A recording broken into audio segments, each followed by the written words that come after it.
Welcome to Punjab 2000, everyone. Thank you for joining me today, where I will be speaking to the absolutely amazing Harpreet Kaur Chandi, also known as Polarpreet, who is a British physiotherapist and British Army medical officer who completed a solo expedition across Antarctica to the South Pole on the 3rd January 2022, and the first woman of colour to ski solo.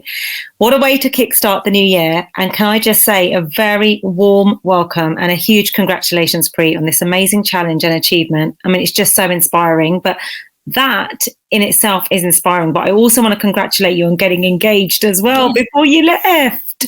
I mean, you know, that's like a double celebration. I don't know where to start. It was a busy year. I know. But I just wanted to say, you know, from the bottom of my heart, I mean, like, from everyone at Punjab 2000, I mean, honestly, I think congratulations just does not do it. I mean, I just don't know how you did it, which we're going to go into. But I tell you, you are definitely hardcore, okay? But I wanted to say, like, I remember interviewing you, and I think it might have been about 5 years ago. I know we spoke about this off air. If you can find the clip, everyone, we're going to try and bring this into the interview and share a clip of where I interviewed Preet on Seek Channel. And I was inspired then, you know, but to see your journey and just how brave you are is just, it's really amazing. Like, seriously, I really don't know how you did it. I'm thinking to myself that, would I ever do it? I don't know. So we're going to find out from you. Let's kick off with your career, though, in the army. You know, just briefly talk us through, you know, what made you get into joining the army and why? So I actually first joined the Army Reserves at 19. Excuse me. Still obviously got that cough from what I had in Antarctica.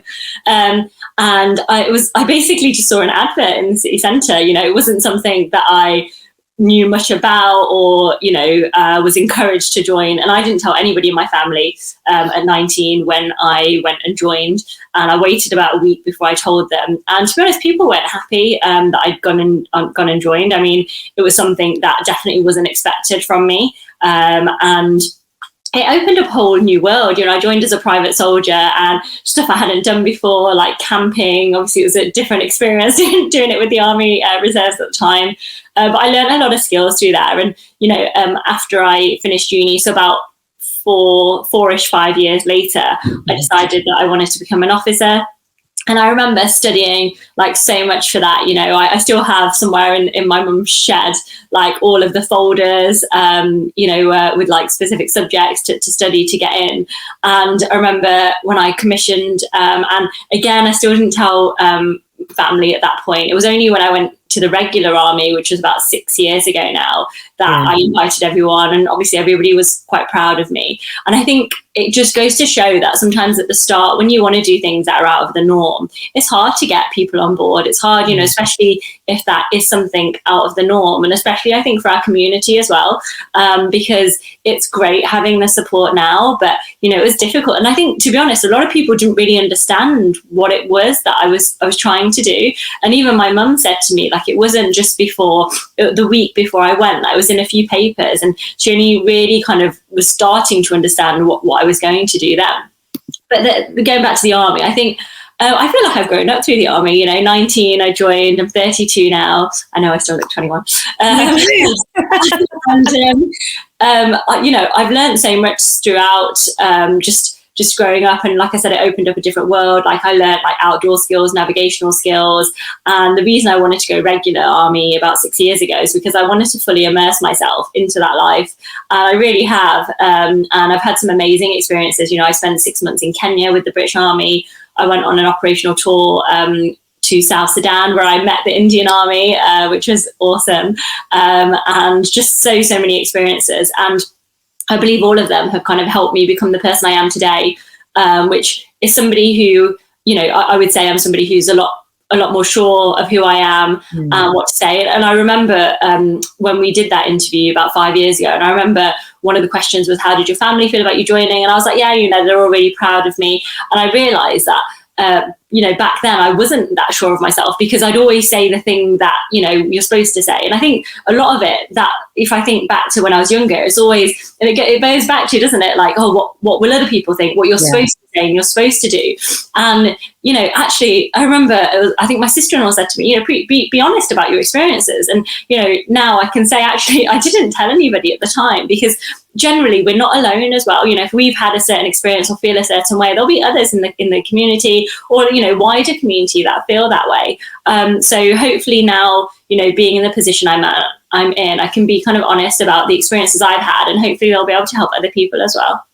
Oh, it definitely will. I mean, that's what I'm thinking about as I interview, when I interviewed back then, which is why I was dying to get my hands on it, to watch it, because I remember feeling inspired then. And obviously I had just started at Seek Channel. You were doing the work that you were doing, and it was just nice to meet other women that are doing something quite different, but amazing, right? So, and hopefully everyone, we can find this clip. We'll find something. Hopefully we can share a bit of that. Okay, tell me something. Has that, being in the army and doing what you have been doing, was that one, did it help you to do this challenge that you did? Is that why you did? Where did the idea come from? And so the idea didn't come from the army, but I do believe, if we think about, so I had, 3 years ago is when it came.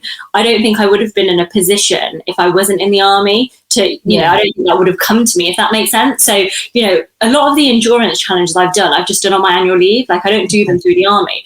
But the things that I've done through the army and how I've grown, I think, they've kind of gone hand in hand, some of the stuff I'm doing in the army and the roles that I've been in, the leadership roles. And then, in my own time, I'm like, well, I can do this, I can do that. And they've both grown. So the idea didn't come from the military, but I do believe that, it definitely, like with me, it's helped with my growth. And that's where that came from. But to be honest, for a long time, I wanted to do something big, something that would, push my boundaries, but also inspire other people to push their own boundaries as well. And the reason Antarctica is because I didn't know anything about it. And that, if even back when we had that interview, if you'd said to me, would you ever go to Antarctica? I wouldn't know anything about it. So I think that was the beauty of it, to show that it doesn't matter where you start, you really can achieve anything. And it's so easy now to look at me as an army officer. And that's why I go back to at 19, when I joined as a private soldier and didn't tell anybody, in my family. Even when I went I wanted to do my degree in physio, I remember being told that you won't be able to do it on your own. So it's easy to look at that end result. But actually, it's important to look back at where you've come from, because like I said, like other people can then relate to that and think, well, you don't have to start anywhere near that finish line. I didn't grow up reading about polar explorers. If I looked online, I don't look like any of the people that I saw, what a polar explorer might look like. So, that was why, because I think often we're encouraged to stay in our lanes or stay in this box. And I want to say to people, it is not only just okay to break out of that, it's incredible, because there's a whole big world out there. And I remember getting to the South Pole and I was thinking, and it sounds bad, but I remember thinking to myself, I'm so glad I didn't listen to so many people. Because the amount of people that will try and hold you back, and not necessarily because they want to, but because it's outside of their comfort zones, it's not their norm, it's not their idea of success, but just because it's not their idea doesn't mean that it's not okay. And it just, I thought there's just a whole world out there, and I'm only just realizing how much I'm capable of. So and we are, like, together we are capable of so much. I mean, the more you do, the more you realize you are capable of as well. And that could be in anything. And I think it's really incredible. I mean, like, I still literally think right now, like, I do try and look back and like, I can't believe I actually went to Antarctica, to the South Pole. And of course now it seems, realistic. Like, of course I did, like all the training I put in place and everything I did to get there. But, if I look back further than that, or when I was younger, then this was never in my, not something I thought I would ever do. Even if we go before that, becoming an army officer, I never thought I would be an army officer. I wasn't exactly the most odd. It's not like as a young person that was, the plan. Like I said, I didn't even tell my family when I joined. And then I wasn't exactly the most articulate anyway. I remember back at high school, like being picked on for saying think. And then I used to like practice saying think, like pronouncing it. So, but, it's all of those things. Like I said, you look at that end result and it's just, there's so much out there that we can achieve. And, it's great now. Like, people I've seen, using the term woman of color, which I'm so glad that I felt comfortable enough to use before I went.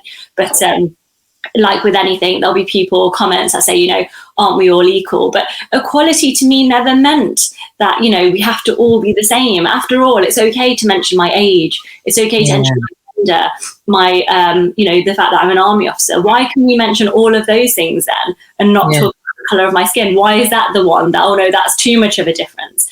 Equality personally to me means embracing our differences, and like how some of the messages I've received are amazing. Like, how incredible to see somebody that looks, either like you or just different from the norm. That is so powerful. I still get excited when I see like new shows on Netflix that Mindy Kaling's produced. I'm like, there's like South Asian people on the TV, and don't get me wrong, we're getting better, and I think we're growing, but it's just representation is just so important, and it probably has taken me a while to realize that as well. 100%. I don't think when I was younger I probably realized, or I think maybe deep down I did, because I still get excited when I see those people on the screen, but I don't think I realized, and I'm not sure that I probably wasn't a vocal advocate for it, I would say, whereas now I do feel like I'm becoming more that way. Well, you are that person now, because you're that person that's inspiring others. Because, I look at it like, Preet, I'm in my 40s, right? So I'm a lot older than you, right? But I feel when I was younger, there wasn't anybody doing anything that I could kind of look at and feel like I want to do that. Like, there wasn't anything there for us. I don't feel there was for my generation, right? Yeah. So I think it's really nice to see somebody who's done something. So I wouldn't know much about the South Pole. I just think of polar bears. That's it. And I'm just like, when you don't know. It's okay, no polar bears. But you just think to yourself, I have no idea. And you've kind of made me think, I was so curious just to know, well, how, why, and what you just think it's just amazing, and I think that in itself is something that you've left a legacy, for years to come as well, for people that are the younger generation. You've done something that I think is going to set the trend for other people to think, well, what can I do now? Or I want to do that, because it's just amazing. So hats off to you. And I think this is the start of your journey to do so many other amazing things. I mean, are you looking to go back? Would you go back and do it again? Yeah, so funny enough, this was actually phase 1 of 2. So I never actually planned to do this one. I planned to do a bigger one. But the company, so Antarctic Logistics and Expeditions, are the company to go with. Like, they're fantastic. And when I applied, they quite rightly came back and said, look, you don't have enough experience. So this was basically a stepping stone to go to do phase 2, which I hope, it all depends, I need to get funding on board and the time off. So, but I plan to go, as soon as I can secure those things. When you say experience, so let's talk a little bit about that. I was going to say, why did you go solo? But I'm going to go back to that question. So for someone to do something like this, you've obviously got to train, correct? And when you say experience, will you tell me a little bit about that? Because obviously, I'm not planning on going myself. I was going to send my dad because he can skip. I thought maybe you can train him. You can go together. I don't know.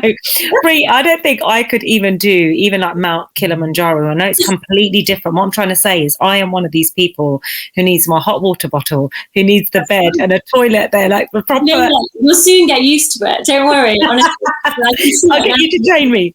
Oh yeah, I'll take it. Maybe on my 50th, okay? In about 9 years' time. But yeah, tell me about that. Like, when you say about experience, training, what is it that you need to do or be able to do? So to be honest, I didn't know myself a few years ago, and I remember I was online looking up, and a logistics company I mentioned, so they helped a lot. So I basically emailed them, and he basically, Steve Jones, who's the expeditions manager, sent me like a list of things that I would need to do. So get experience in cold weather conditions, do a polar course, training, kind of a few days training somewhere, and then do like a few weeks, so like 2-week training somewhere on snow with the right kit and equipment.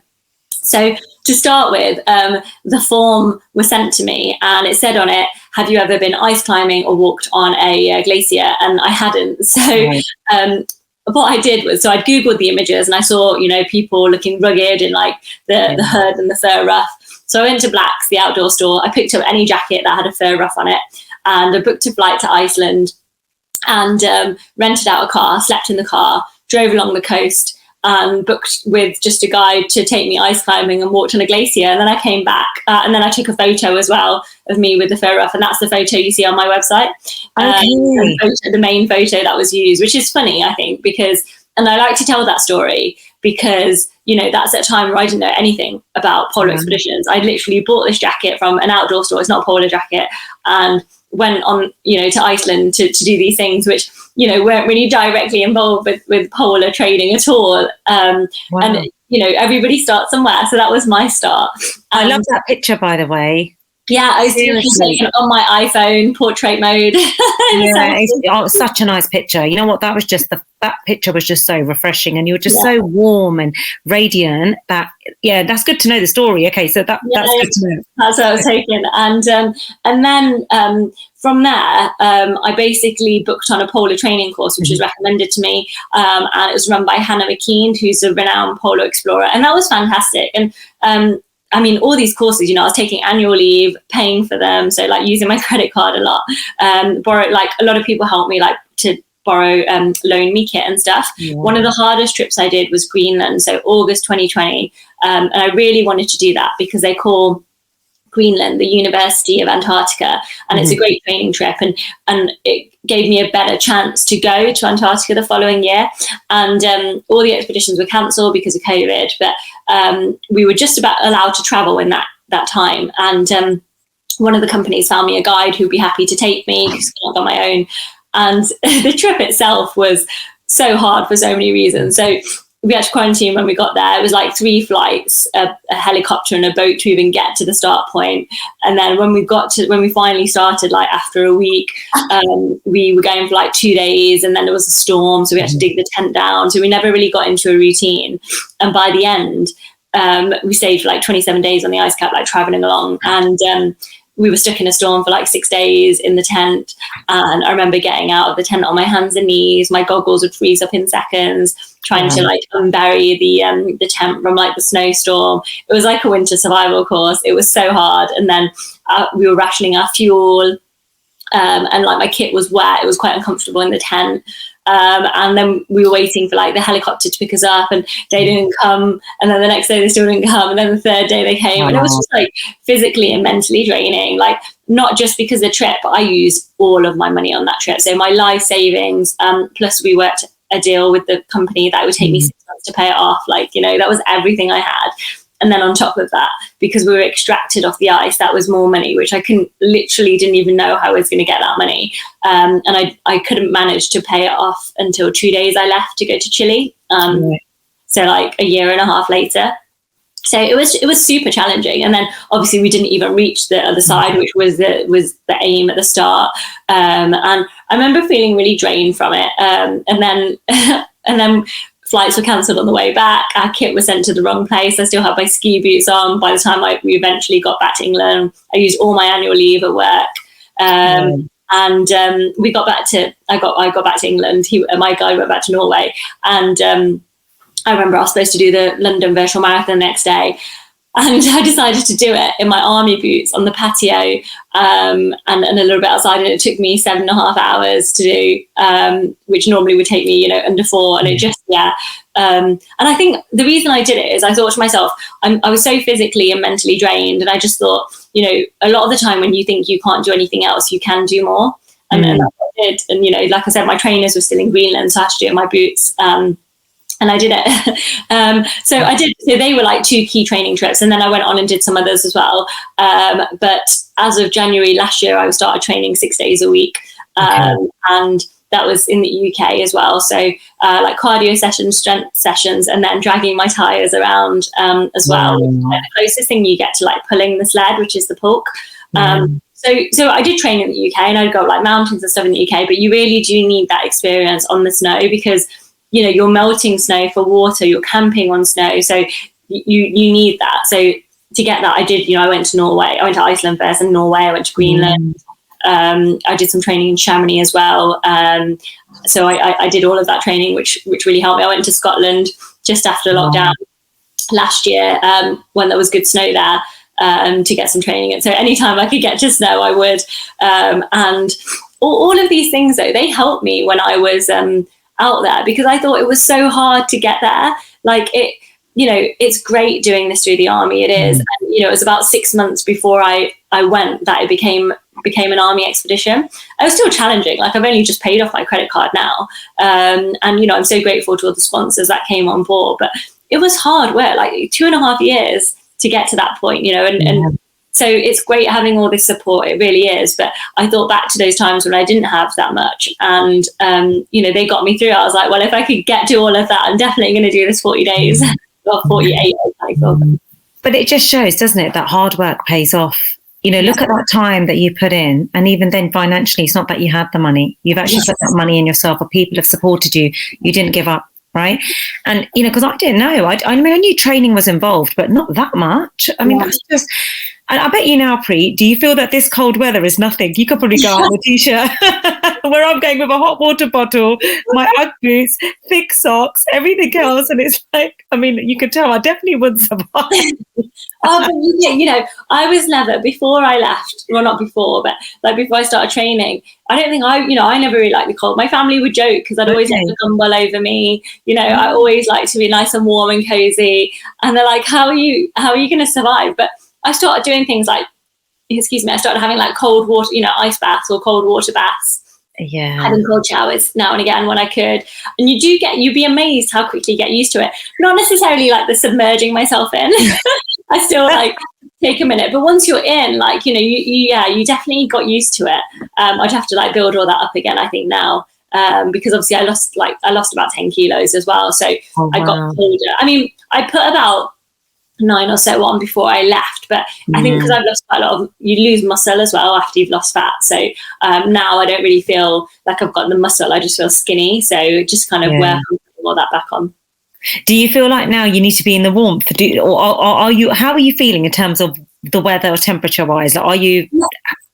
It's okay. So, funny enough, like because the other day obviously it's been quite windy recently, and I was like, someone was like, it's 40-mile wind, and so I was like, it's not that far off, some of the wind I had. But yeah, it's been okay. I have spent more time in, like, haven't been out much, a little bit. To be honest, it's been kind of back-to-back interviews, so I've been in more. But I'm enjoying kind of just being in and kind of being comfortable for a few weeks. And to be honest, I've got so many like emails and things to go through. It's like non-stop at the moment. So I haven't actually spent that much time outside. And like exercise wise, I have been back to the gym, but not like I haven't done anything outside yet. So we'll work up to that. Yeah. Do you feel that you've recovered though since you've come back, or do you feel, how are you feeling? I mean, I feel better now. So I went to the gym after the first week I was back, and I definitely felt weaker. But then I went last week, and I'm feeling a little bit better. So I wouldn't say I'm 100% back to normal, but I'm definitely close. I think, I'm feeling better. And I think it's funny because people are saying to me, just remember to like have time to rest and stuff. And I'm like, when do you want me to rest? Like, so I think, no, it is important. It's important to have that. And I've got leave in a few weeks as well, just to kind of take that time, because that's the thing, isn't it? It's not just physically, but it's mentally, just like trying to recuperate as well. Well, you look really fresh in all your videos and everything. You did the Antarctica looking fresh. I mean, that says something, and that's what we're going to get onto now, right? I mean, how did it feel doing such a challenge? And talk me through, your emotions and how it felt, and just, that whole, because, that's hard. Yeah, I think like there were ups and downs. So sometimes I was feeling really good. I remember sometimes, to be honest, like I got angry. Like I remember just like when your mind wanders, and I remember thinking about the people who had literally pretty much told me no, not just for this expedition, but for loads of things, no, you're not going to be able to do this on your own. And sometimes like it's hard when you're like in that. And I kind of knew, because somebody else said to me, like, make sure everything is good before you go. And it was, but your mind wanders, your mind completely wanders, and you are on your own. So it's hard to like think where it's going to go. And I think I thought before I went as well, and like in those situations, like what I do to help. And I had like a variety of audiobooks. And sometimes I think it's easier to like think about why as well. So well, not easier, but it's good to kind of think about, where other people have come from. So like families that come from like different generations and different experiences and what they know. But then the other thing I realized is, you don't have to, you can choose who you have in your life. You choose who you want in your life, and that actually made me feel better. The people that I felt did hold me back and didn't encourage me, I don't have to have those people in my life. And I think there's so much out there. So there were difficult times for sure. And then I'd had like a variety of audiobooks, and I love my audiobooks. I had Anita Rani, I had The Good Immigrant, the UK and the US version, The Corner Shop. I had like all these different books by different authors, and I loved the books that I had from South Asian authors, because for me it felt like I was spreading their word on their words, or their voices even, onto the continent, which is just pretty incredible to think. Has anyone else listened to these books out there? And then I had all sorts. I had books where people were doing their own expeditions, so like Ben Fogle's book, Nim's Purger. I had some really like easy books, and like a real mixture. So they really helped me. And then I think if my mind did wander, I thought back to why I'm there in the first place. Like the fact that my niece is going to see her bua doing something like this is incredible, because hopefully that will just become normal for her, like going out there and pushing your boundaries as much as you can. Like it's incredible, like how much you can do. My brother sent me I can't remember what book it was, but a great like chapter of a book. He sent a screenshot to me, and it talks about how at the start there'll always be naysayers when you try and do something different, and all those people will come and celebrate at the end and forget that they were the naysayers. And I think my hope is that when the next person comes along and they want to do something different, it's not then going back to that start line. And whatever it is, because great if somebody wants to go to Antarctica, please do come and talk to me. But whatever it is, whatever boundary they want to push, it doesn't have to have anything to do with Antarctica. It doesn't even have to have anything to do with adventure. My point was just to show that you can push any boundary and do like so many of the things we do. For example, Rakhi, when I said to my brothers that I want to tie Rakhi on them before I left, which we've never done before. I've been tying it on them for years, and I remember somebody else said to me, "Oh, it's a bit odd, isn't it?" And I was like, "Well, no, not really." And then I tied it on. They tied the way around. I tied it on them as usual, and they tied it on me as well. And I had that with me like throughout. And if you think now, why should I not have that protection? Yeah, of course. Why is it one way? Why is it only the boys that need protecting? We're still celebrating it that way. And I've never questioned it before now, because it's tradition. And I think, what I want to like put across is, just because something hasn't been questioned before doesn't mean you can't question it. Just because, it's like when I remember the amount of times I was called disrespectful because I voiced my opinion. Voicing your opinion is not disrespectful. And, I think obviously there's some people you'll talk to and you'll never win. So probably not worth going there or having an argument or anything, but just to say that it's okay to not want the same things. It's okay to want different things. It's great to be different. Like, be unique, be yourself. Like, you live once. Don't feel like you have to stay in any box or lane.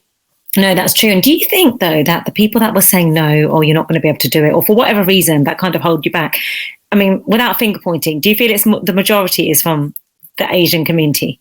I think a lot is, not all of it, to be honest. No. Okay. Yeah, not all of it. So I think I remember, so when I was told I don't look like a polar explorer, that didn't come from anybody in the Asian community. Okay.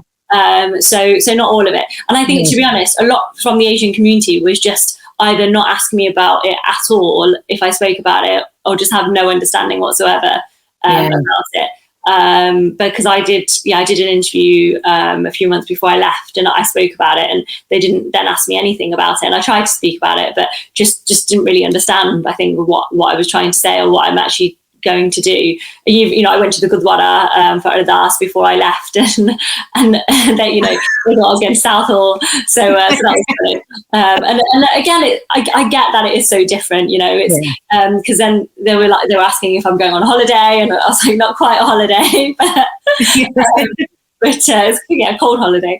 But Southall. Yeah, so a mixture. I think, like, from the Asian community, like, I definitely like, all the different things. So, for example, most people are proud now that I'm in the British Army, and but again, when I did join, I remember people being quite against that. So it's, I completely understand that we learn, we all grow, we learn. I just hope that this helps those people grow as well. And, you know, like I said, when that next person comes along and wants to do whatever it is, you know, whether they want to go to space or whatever it is, like, it's not like, oh, you know, don't, you know, why are you thinking things like that? But it's actually, you could, you know, you can go to space. Like, this is what you could do to get there.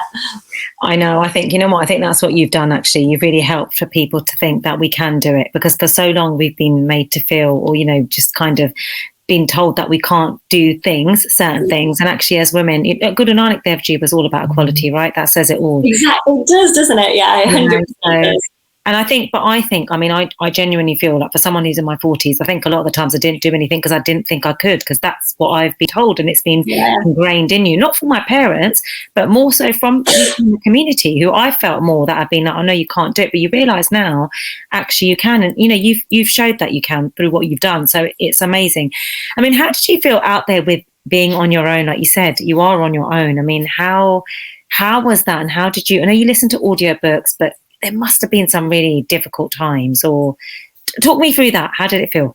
Yeah, there were some difficult times for sure. And yeah, I remember some days, like after the halfway point, there was like these wind-shaped ridges were just huge, and I just kept, and they were like a few meters high, like huge. And generally, like when I saw them, they had like a little slope to the side of it, and I just kept going down them and down them. Luckily, I didn't injure myself, but I remember just thinking like, this is just, you know, it was just relentless, and it was just so hard. And in those times, I just had to break it right down.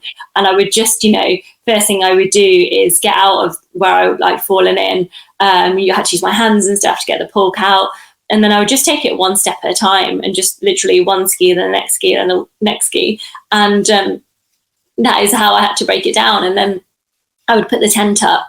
And once I got the tent up and you're a little bit sheltered from the environment, you could still hear the wind, but, you know, you got your tent up, so you're sheltered. And I'd put the stove on and make myself a hot drink and have some hot food. And then it was a little bit better. And, you know, and then I think, well, I've done that day now, and now I'm going to move to the next day. And I think you can relate that to so many things in life, you know, when things are difficult, and breaking them right down, and just focusing on something small and just taking it step by step. I certainly have with other things as well. Like, I mean, I thought back to when I felt absolutely overwhelmed, like in the summer before I left. I was doing my last year of my master's, trying to buy a house, trying to get like funding for this expedition. And I just felt overwhelmed, and like, you know, it was just too much as well. And I was vaccinating with COVID as well. And it was so overwhelming. And, you know, I remember I'd say to my partner, like, it's just too much. And then he'd help me, and we just, you know, break it down basically, right? What's the first thing that I need to do? And yeah, that's how I got through. But then when you were there, in terms of food, like you said about hot food or a hot drink, obviously you had to have everything on you, didn't you? So you'd taken everything that you literally had in. Yeah, so it was all in my. Lost my words here. Yeah, it was all in that sled. So I mean, it started at like 87 kilos, but like it definitely got lighter, because the food and the fuel is most of the weight, but it didn't feel like it did. And I think that's just, you know, a combination of me being tired and losing weight as I was going. But yeah, I wish I had felt like it got lighter, and I know it was, because I could see that I'd like eaten all the food and used the fuel. But yeah, it felt about the same to me. What food were you having? And obviously not any roti or Indian. No paratha, unfortunately. So in the morning I would generally have granola, and then in the day I had like a mixed bag that I'd made basically before in Chile, and that would have a mixture of like chocolates, cheese, salami, different types of nuts, and that's what I'd have during the day, because I'd be going for like 12 hours. And then at the end of the day I would have a hot drink as well. So I'd have like hot chocolate and different drinks, and then I'd have a freeze-dried meal. So again, there, like, and obviously it's a lot lighter. So all I needed to do was put that into my mug, and then put some water in it, and then kind of leave that for 5 or so minutes, and then I could eat that. But they were all right, to be honest. Like the company I went with, Basecamp Foods, like the food was nice, and I didn't really get bored of it, so that was good. Also, like, if you ever have stuff like that, you have to try it before you go, because the last thing ever you want is to be having stuff you don't like the taste of, and you have to force yourself to eat it. And I've done that before for other races, but not this one. I was like super prepared for this. But what if you're a vegetarian? Because obviously you'd have to take extra care, would you not? Because you wouldn't be feeding yourself with it, would you? I don't know. No, there's loads of vegetarian options as well. So it wasn't just, you know, like I had did I have a vegetarian option in mine? One of my pastas, I think, was a vegetarian. And so they're the vegetarian options. And then so it was only the evening meals that I was having the meat in anyway. Like during the day, you can choose as long as you're looking for things that where you can get your carbs in, where you can get your fat in. You want those calories basically, so you can get them. And people have definitely, who are vegetarian, have definitely done this type of thing. Just making sure you try your food before you go.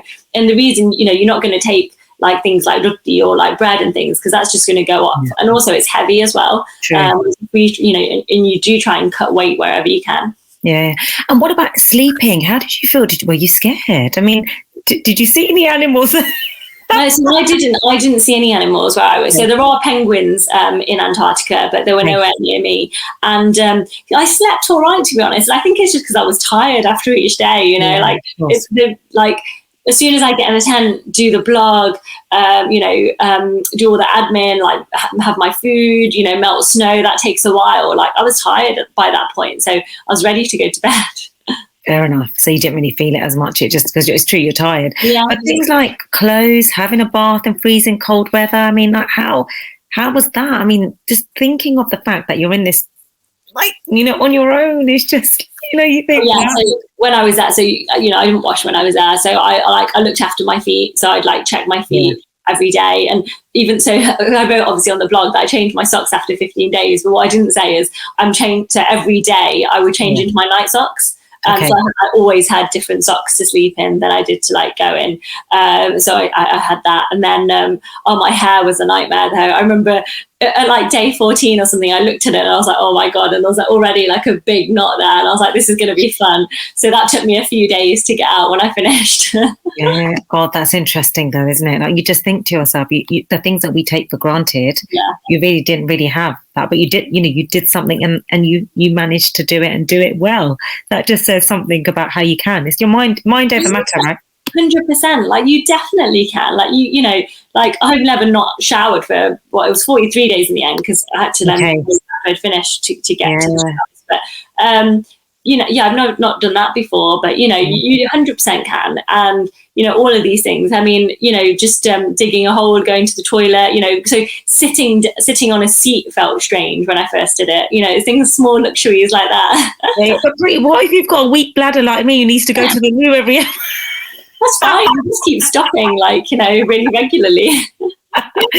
Oh gosh, I just think it's just so interesting. I really think from this there could be a film or something like a Netflix series. And what do you think about that? Where are you going to go with this, going forward? I think the thing is, there's so many options, aren't there? So many opportunities, and I think the hard thing is there's so many good causes out there, and just at the moment it's trying to get through the interviews. And it's so, I mean, I start a school tour literally on Sunday. I fly to the first lot, and I'm doing that for 3 months, and that's already been organized and it's already fully booked. So it's so hard to try and explain to people, look, they're literally booked. I can't fit physically anymore in there. So I think it's just trying to get as much in as I can. And I'll be starting my adventure grant, which I think as soon as I can do the paperwork and start a charity, and I'm really excited about that starting, because that's for women wanting to break their own barriers and boundaries. So I'm looking forward to giving that out. And we've got probably about 10 minutes. I mean, tell me a little bit about what was the hardest thing? If you were to say what one thing, maybe it wasn't one thing, it's probably lots, but what was the hardest thing for you while you were there? And Preet, how cold was it? How cold did it actually get there? So the hardest thing, I mean, it's hard being on your own because you don't, when you're feeling, a bit down, or it's hard, you don't have anyone else there to pick you up. And almost in those days, I put the tent up and then I'd call my partner, because you don't want to make those calls when you're out and stood. So that was quite difficult being on your own, because the longest I've done before on my own would have been a matter of a few days. So I think it is hard being on your own, because everything about being on your own, you're always having to pay attention. You're always the one in front, because there's nobody else's turn to go in front. So physically as well. So that will be, I think, difficult. And it got to, so I think it was around -50. So it's difficult to know exactly, because they would send me the temperature, and then with wind chill, it makes it a lot colder. And obviously it was just me in where I was, and I didn't have anything to actually to kind of check the temperature, but I think it was around -50 with wind chill. Wow. Oh my gosh. God, I can't even think of that. -5, maybe, -50. Gosh, I don't even want to think of that's giving me shivers now. How did it feel when you rang your partner and like, how did was he nervous and your family, were they nervous? Because you were speaking to him every day?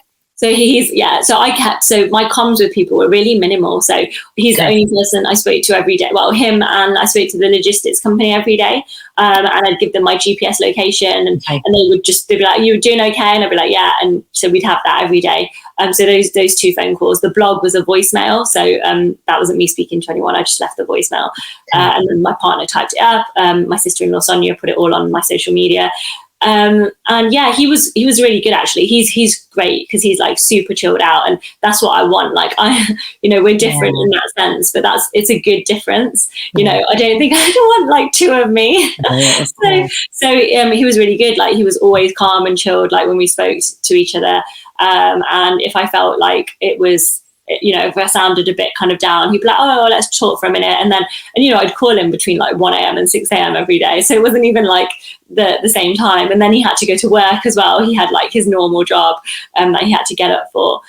So he was really good. And then I didn't really have much comms with my family, but my sister-in-law Sonia could message me on the InReach. So I had a device where people could, only a few people could message because I have to message them first. And she was really good because like on Christmas Day, she sent me a message. No, halfway she sent me messages from everyone in the family, and it was nice because I didn't feel the pressure to respond, but she knew to just message me every now and again because she knows me very well, so that was really nice. That's lovely. It's lovely. And I think you're right, the whole thing of that when you do meet someone, it is nice to have 2 people that are very different, because the other person can keep that person calm, because imagine if he was worried and anxious, it would have made you feel made it harder. It would. Exactly. So it's nice to really interesting question, did you ever feel like turning back at any point? Was there any? No. Amazing. Like it got hard, but it was never this is so hard I'm gonna have to turn back. Never. No. That's definitely not. What kept you going while you were there? I mean, I know you said what you listened to and you spoke to your partner and obviously like family, but what was it that actually kept you going? What would you say the one thing was? Yeah, I mean, I think the big picture, so knowing why I was doing it in the first place, like why did I want to do something? I mean, one, obviously I wanted to push my own boundaries too, because there has to be something in it for yourself, otherwise I think it's difficult to do it.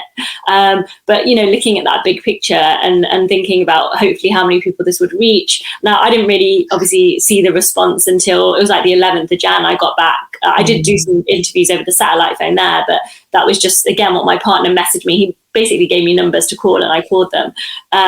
So it's just thinking, like I said, there's so many more people in the positions that we're in that we realise, and just for anyone who's ever been in those positions, I wanted to let them know they're not on their own, and that they can achieve whatever they want. And I think it's just so powerful to hear somebody say that, and again, somebody who maybe isn't the person you expect to say that, and just it's okay to be honest, it's okay to be real. It's you'd be amazed at what you can do.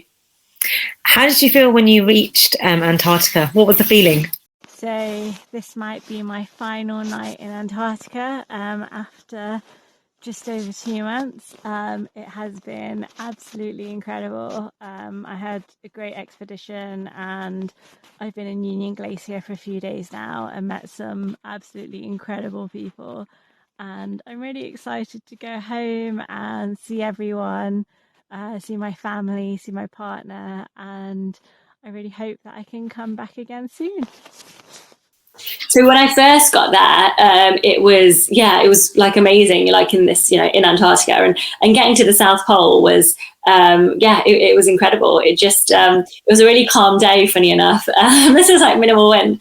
And it was like, I got there and I saw like 3 of the staff from the logistics company and they were like, "Hi, Brie." And even that felt like a bit surreal. It was like, whoa.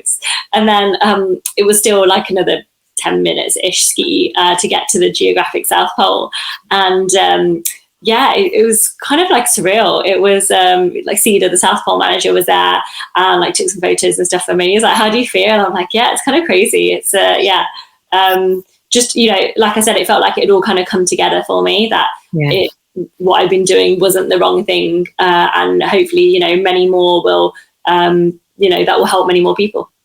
And last couple of questions. I mean, how did it feel being in the media across every publication, and you're on TikTok as well? I don't think you're on TikTok, but there's drawings of you on TikTok. I'm not even on TikTok, right? But Jacinda told me this, and I just thought, let me have a quick look at Preet's on there. She's not. How did that feel?